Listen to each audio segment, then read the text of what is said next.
नमस्कार, मैं नियाज खान और आप देख रहे हैं न्यूज एक्सप्रेस। अरविंद केजरीवाल पिछले साल हर मंच से चौथी पास राजा की कहानी सुनाया करते थे और कहते थे कि जिन लोगों ने सुन लिया है वो फिर से सुने। ये कहानी जितनी बार सुनेंगे और दूसरों को सुनाएंगे उतनी ही आपके परिवार के ऊपर कृपा बरसेगी। खैर, इस तरह से वे प्रधानमंत्री मोदी के ऊपर निशाना साधते थे। अब चूंकि दिल्ली में विधानसभा चुनाव है और फिर से बयानबाजी का दौर शुरू है और अमित शाह ने हाल ही में एक ऐसा बयान दे दिया कि एक बार फिर से आम आदमी पार्टी की तरफ से उनके ऊपर निशाना साधा गया और कह दिया कि जैसा चौथी पास राजा वैसा उसका गृह मंत्री। तो अमित शाह ने ऐसा क्या बोल दिया कि आम आदमी पार्टी ने शाह को ऐसे घेर लिया, वही हम आपको इस खबर में बताएंगे। आपको पता है कि दिल्ली एक केंद्र शासित राज्य है और कुछ अधिकार केंद्र सरकार के पास होती हैं। इनमें से एक दिल्ली की कानून व्यवस्था भी है। दिल्ली की कानून व्यवस्था केंद्र की जिम्मेदारी है, लेकिन आम आदमी पार्टी हमेशा लचर कानून व्यवस्था के लिए केंद्र सरकार को घेरती रही है। इसी बीच देश के गृह मंत्री अमित शाह ने दिल्ली की कानून व्यवस्था पर दिल्ली सरकार को घेरा था और उस वीडियो को आम आदमी पार्टी ने अपने एक्स हैंडल पर शेयर करते हुए अमित शाह को घेर लिया। चलिए सबसे पहले आपको सुनाते हैं कि आम आदमी पार्टी ने अमित शाह के किस बात को एक्स पर शेयर किया है। अपराधों को कम करने के लिए दिल्ली सरकार की कोई जरूरत नहीं है। अभी म्युनिसिपल कमिश्नर ने प्रेस कॉन्फ्रेंस कर बताया क्या 2 साल से स्टैटिक रूप से ही आंकड़े चल रहे हैं। हम इसमें दिल्ली सरकार का कोई रोल नहीं। सुना आपने, आम आदमी पार्टी ने इसी वीडियो को साझा करते हुए एक्स पर लिखा, जैसा चौथी पास राजा वैसा उसका गृह मंत्री। गृह मंत्री अमित शाह को इतना भी नहीं पता कि म्युनिसिपल कमिश्नर कानून व्यवस्था के लिए जिम्मेदार नहीं है। दिल्ली की सड़कों पर हर दिन बलात्कार, हत्याएं और लूटपाट हो रही हैं, लेकिन अमित शाह अभी तक नींद में हैं। उन्हें ये तक नहीं पता कि उनकी टीम में दिल्ली की कानून व्यवस्था की जिम्मेदारी किसकी है। दिल्ली वाले बीजेपी को इस बदहाल कानून व्यवस्था का जवाब 5 फरवरी को झाड़ू पर बटन दबाकर देंगे। वहीं आम आदमी पार्टी ने जैसे ही इस वीडियो को साझा किया तो लोगों ने भी कमेंट्स करने शुरू कर दिए। एक यूजर ने लिखा, मैं गारंटी से कह सकता हूं कि दिल्ली की व्यवस्था को 70% नेता किसी भी पार्टी के हों समझते ही नहीं। अमित शाह भी उनमें से एक हैं। सारी दिल्ली की पावर आपके हाथ में है। आप परिवार के मुखिया ही अपने घर की कमियां गिनाते हैं, तो हमें तो शर्म आती है गृह मंत्री पर। एक ने लिखा, दिल्ली की जनता ने बीजेपी को बस एक काम दिया था, कानून व्यवस्था संभालने का, उसे ही नहीं पूरा कर पाए तो बाकी सरकार क्या खाक चलाएंगे। अमित शाह के बयान पर एक और ने तंज कसते हुए लिखा, यह पुलिस कमिश्नर का कर्तव्य है, जबकि नगर कमिश्नर नागरिकों के लिए आवश्यक प्रशासन करते हैं। एक ने लिखा, म्युनिसिपल कमिश्नर और पुलिस कमिश्नर दोनों ही अलग अलग होते हैं। तो इस तरह से अमित शाह के बयान के बाद सोशल मीडिया पर लोग कमेंट्स कर रहे हैं। वैसे आप अमित शाह के बयान पर क्या कहेंगे, कमेंट करके जरूर बताइए। और चलिए खबर के आखिर में हम आपको अरविंद केजरीवाल के वीडियो के साथ छोड़ जाते हैं।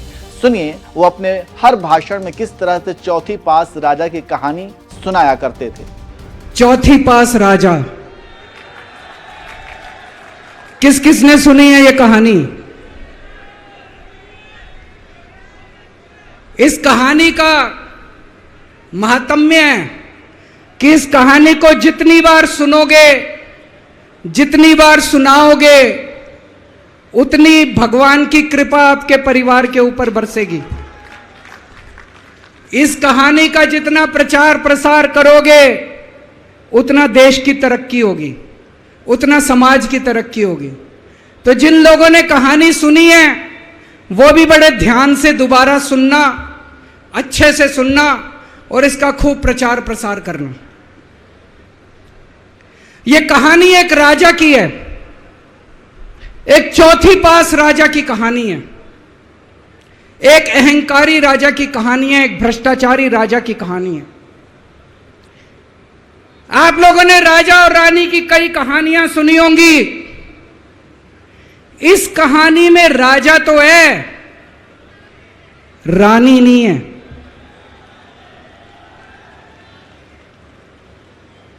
तो एक महान देश था, कई हजार साल पुराना देश। उस देश के एक गांव में एक बच्चा पैदा हुआ, बहुत गरीब घर में एक बच्चा पैदा हुआ। तो जैसे गांव के अंदर बच्चा पैदा होने पे ज्योतिषी आते हैं ज्योतिषी आके बच्चे का भविष्य बताते हैं। ऐसे एक गांव का ज्योतिषी आया, उसने बच्चे की कुंडली देखी और बच्चे की मां को बोला कि माई, तेरा बेटा बड़ा होके बहुत बड़ा सम्राट बनेगा। माई को समझ नहीं आया, मैं इतनी गरीब, मेरा परिवार इतना गरीब, मेरा बेटा सम्राट कैसे बनेगा। खैर, बच्चा धीरे धीरे बड़ा होने लगा। गांव के सरकारी स्कूल में उसका एडमिशन करा दिया। उसका पढ़ने लिखने में मन नहीं लगता था। पढ़ते पढ़ते, क्लास करते करते चौथी में आके उसने नाम कटवा लिया। उसका पढ़ाई लिखाई में मन नहीं लगता था। बगल में, गांव के बगल में एक रेलवे स्टेशन था। घर में बहुत गरीबी थी। वो बच्चा वहां स्टेशन पे जाके चाय बेचने लगा।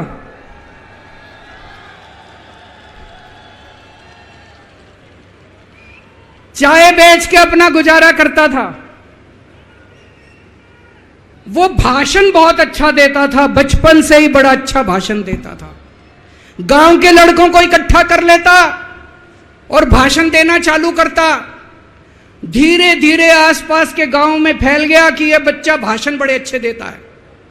आसपास के लड़के भी इकट्ठे हो गए और जो मर्जी टॉपिक हो भाषण देना चालू कर देता था और रुकता ही नहीं था, घंटों घंटों तक भाषण देता रहता था। बच्चा बड़ा हुआ।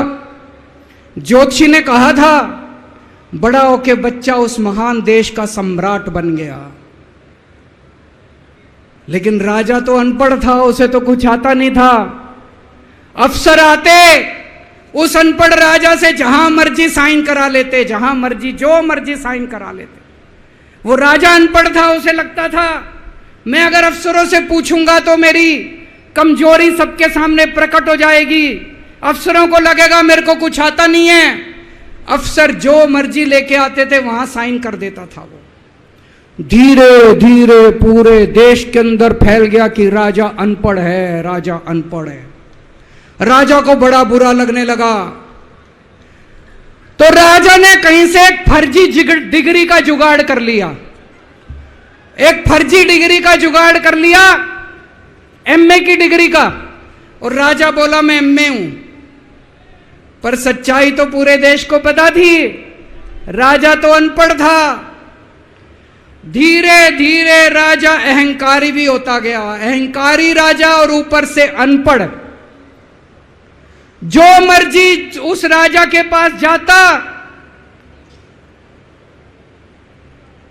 और राजा से कुछ भी पास करा के ले आता।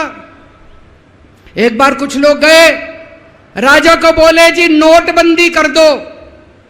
नोटबंदी करने से भ्रष्टाचार खत्म हो जाएगा, आतंकवाद खत्म हो जाएगा। राजा को कुछ समझ नहीं आया। राजा की खूब चमची मारी उन्होंने। राजा ने एक दिन शाम को टीवी पे आके 8 बजे नोटबंदी कर दी।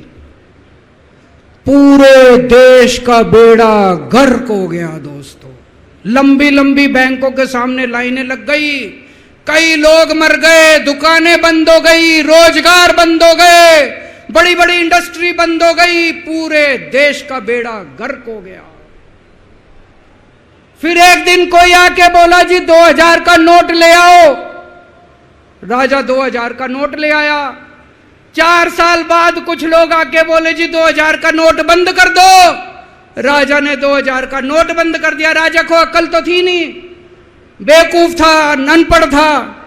कभी 2000 का नोट चालू करता था, कभी 2000 का नोट बंद करता था। एक बार कुछ लोग आके बोले जी ये किसानों के कानून बना दो, इस कानून से किसानों का भला होगा। राजा ने कानून बना दिए। पूरे देश के किसान सड़कों पे उतर आए। 750 किसान मर गए आंदोलन में। और 1 साल के बाद राजा को वो तीनों कानून वापस लेने पड़े। एक बार उस देश के अंदर बहुत बड़ी महामारी फैल गई। चारों तरफ महामारी फैल गई, लोग मरने लगे। किसी ने आके बोला जी थाली बजवाओ तो देश ठीक हो जाएगा। तो राजा ने पूरे देश में थाली और चम्मच बजवा दिए। महामारी तो नहीं बची, महामारी तो फैली रही। किसी ने आके कहा जी डॉक्टरों की जरूरत पड़ेगी, दवाइयों की जरूरत पड़ेगी, इंजेक्शन की जरूरत पड़ेगी, तब महामारी रुकेगी। राजा अपने दोस्तों का बड़ा ख्याल रखता था। उसके दोस्त थे। एक दोस्त ने 10,000 करोड़ रुपए चोरी कर लिए, राजा ने उसको देश से भगा दिया। दूसरे दोस्त ने 20,000 करोड़ चोरी कर लिए, राजा ने उसको भी देश से भगा दिया। पर एक दोस्त ऐसा था जिससे राजा की ज्यादा ही दोस्ती थी। कौन था?